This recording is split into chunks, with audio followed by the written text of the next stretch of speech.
Abdullah ibn Omar, Das, a dit, « J'ai entendu dire le messager de Dieu, BSDL, 3 hommes de ceux qui étaient avant vous mirent en route jusqu'à la tombée du soir qui les fit entrer dans une grotte où ils se réfugièrent.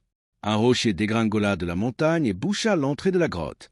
Ils dirent alors, « Vous ne serez libérés de ce rocher que si vous invoquez Dieu exalté au nom de vos bonnes actions passées. » L'un d'eux dit, « Seigneur Dieu, j'avais 2 parents âgés et je ne donnais jamais à boire son lait à personne avant eux, que ce soit une personne de ma famille ou de mes esclaves.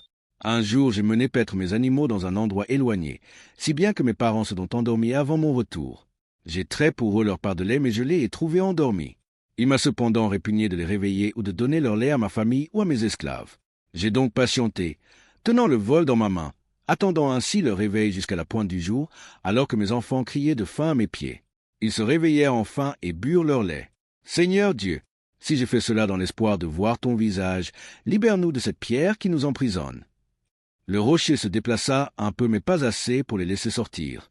Le second dit, « Seigneur Dieu, j'avais une cousine que j'aimais par-dessus tout au monde, dans une autre version, que j'aimais aussi fort que l'homme pût aimer les femmes. Je lui faisais des propositions malhonnêtes, mais elle s'y est toujours refusée, jusqu'à ce qu'une année de grande disette la poussa à s'adresser à moi. Je lui donnai alors 120 dinars à condition qu'elle se donnât à moi, et ce qu'elle accepta. Une fois que je me suis installé entre ses 2 jambes, elle dit, « Crains Dieu et n'auront le cachet égal et hymen que dans la légitimité du mariage. » Je la laissai alors, bien qu'elle fût pour moi l'être le plus cher, et je lui ai quand même abandonné lors que je lui avais donné. Seigneur Dieu, si j'ai fait cela dans l'espoir de voir ton visage, sors-nous de notre prison. Le rocher se déplaça encore un peu, mais pas assez pour les faire sortir. Le troisième dit, « Seigneur Dieu, j'ai pris à mon service des salaires que j'ai tous rétribués sauf l'un d'eux qui partit en me laissant son salaire. Je le lui fis fructifier jusqu'à en faire une grande fortune.